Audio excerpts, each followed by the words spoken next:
지금까지 이제 문과는 수리 나형을 받고 이과는 수리 가형을 받는데 가 나가 똑같이 적용되는 거는 기존하고 변화는 없어요. 그런데 이제 2012학년도 이제 입시를 준비하는 이제 예비 고2 학생들은 이제 가형 같은 경우에는 이산수학이라는 게 하나 더 추가됐다고 보시면 되는 거고요. 근데 이과 학생들은 그렇게 큰 변화는 없다고 보시면 돼요. 하지만 문과 아이들은 상대적으로 지금까지 이과 학생들보다 수학에 대한 조금 부담감이 적었어요. 내용 자체가 너무 작았기 때문에. 근데 2012년도에 입시를 준비한 학생들은 기존의 문과 학생들에 비해서 수학에 대한 부담감이 커졌다고 보시면 될 거예요. 왜냐면은 이제 문과 학생들도 미적과 적분을 같이 이과 학생들이 공부했던 만큼의 강도로 공부를 해줘야 되는 이제 시스템으로 바뀌었다고 생각하시면 될 것 같아요.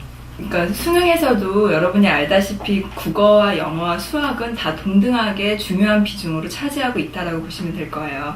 그리고 이제 점수를 환산한다 그러면 400점 만점에 각각이 고르게 100점씩의 비율을 가지고 있다라고 보셔도 되는데, 여기에서 여러분들이 중요하게 잡고 가야 될 포인트가 뭐냐면, 이제 일부 대학, 여러분들이 가고 싶어하는 상위권 대학, 소위 스카이를 예를 들어 보면은 그 학교에서도 마찬가지로 국어와 영어와 수학을 동일하게 다들 이제 원하고 있지만 그 각 과목에 대한 가중점이 틀려요. 다시 말해서 이제 가형을 본 학생들 같은 경우에 이번에 서울대만 해도 가형을 응시한 학생들한테는 가산점을 5점 정도를 더 주겠다, 100분율 로 봤을 때 그렇게 얘기를 했고, 연대 고대도 이제 수학에 대한 비용이 조금 더 가중점이 더 크다라고 보시면 될 거예요. 그 말은 동일하게 모든 과목을 잘했을 때보다 선별적으로 잘했을 때 수학을 조금 더 특출하게 잘하는 학생들이 조금 더 대학 문턱에 가까이 간다라고 생각을 하시면 될 것 같아요. 그러니까 학생들이 가장 힘들어하는 게 똑같이 공부를 하는데 나는 성적이 잘 나오고 얘는 성적이 못 나오고, 그거는 자기들이 가지고 있는 소양에 맞춰서 공부를 하지 못했기 때문이에요. 다 상중하가 있는 것처럼 상학생들은 상학생에 맞게, 중학생은 중학생에 맞게, 하학생들은 하학생에 맞게 공부하는 학습법이 틀려야 돼요. 먼저 이제 수학이 조금 힘들어하는 이제 하향 이제 좀 안 좋은 학생들은 수학을 준비할 때 개념 위주 학습이 가장 중요해요. 개념에는 이제 여러분들이 외우기 싫어하는 수학 공식까지 같이 포함이 되는 거예요. 가장 기초적이고 기본적인 거를 잘 닦아놨을 때 쉬운 문제들을 하나씩 풀면서 수학을 알아가는 단계라고 보시면 될 것 같고, 이제 중급 학생들 같은 경우에는 이제 하급 학생들이 개념적으로 공식적으로 다졌던 거를 문제풀이, 여러 가지 문제 유형을 익히면서 접근을 하는 거예요. 수학은 개념만 안다고 해서 절대로 문제를 잘 풀 수가 없어요. 왜? 유형별로 접근하는 또 그런 방식들이 필요하기 때문에 중급 학생들은 반드시 유형별 문제들을 풀어봐야 되고, 상급 학생들은 이제 나머지 학생들하고 조금 틀린 학습법이 필요해요. 이 학생들은 이미 문제풀이도 여러 번 거쳐봤고 시중에 나와 있는 문제들도 많이 겹쳐봤기 때문에 자기들이 취약점, 틀린 부분에 대한 오답 정리, 그리고 자기만의 학습 정리가 반드시 필요하고, 그런 정리가 필요한 이유는 이제 상위권 학생들은 논구술, 직접적으로 풀이를 설명을 하고 손으로 이제 표현할 수 있는 그런 것들이 중요하기 때문에 이런 과정들이 연습을 오답 노트로서 하는 거랑 마찬가지거든요. 그래서 상위권 학생들은 자기의 취약점들을 오답 노트, 자기만의 학습 방법, 학습법으로 체계화시키면서 준비해 나가는 게 필요하다고 볼 수 있어요.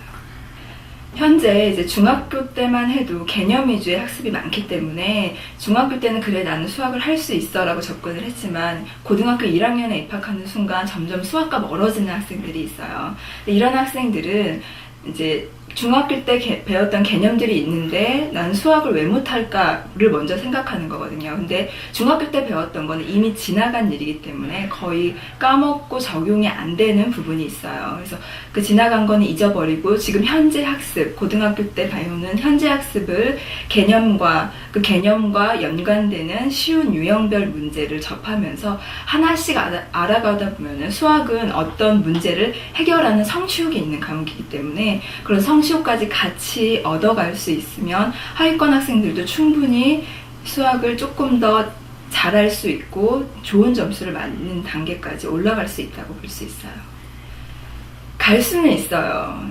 갈 수는 있는데 여러분이 가고 싶어하는 대학들이 있잖아요. 모든 학생들이 상위 7개 대학을 가고 싶어서 이렇게 힘들게 공부하고 힘들게 준비하는 건데, 그런 상위 대학 아니고 여러분들이 처음 들어보는 대학, 하위권 대학들은 충분히 수학 아니도 갈 수 있어요. 그런데 도전 정신이 있고 아직 꿈이 있는 어린 학생들인데 벌써부터 수학을 놓고 자기가 들어보지도 못한 대학을 목표로 삼고 공부하는 거는 조금 바보 같은 생각인 것 같아요.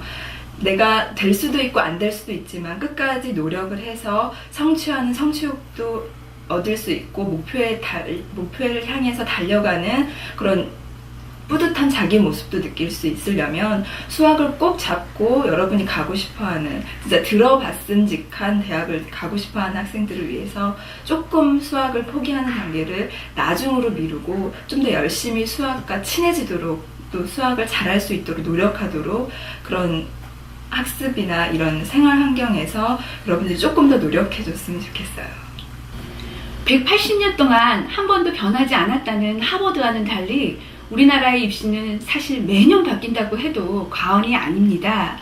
그렇지만 학교 입장에서는 우수한 학생을 뽑겠다는 것에는 변함이 없으며, 우수한 학생이란 기본기에 충실하여 다음 단계의 심화 이론이 수용 가능한 그런 인재를 말합니다. 입시에서, 특히 수학에서 익힘책은 바이블과 같습니다. 익힘책을 충분히 숙지한 후에 그 다음 단계의 교재를 활용하는 것이 바람직합니다.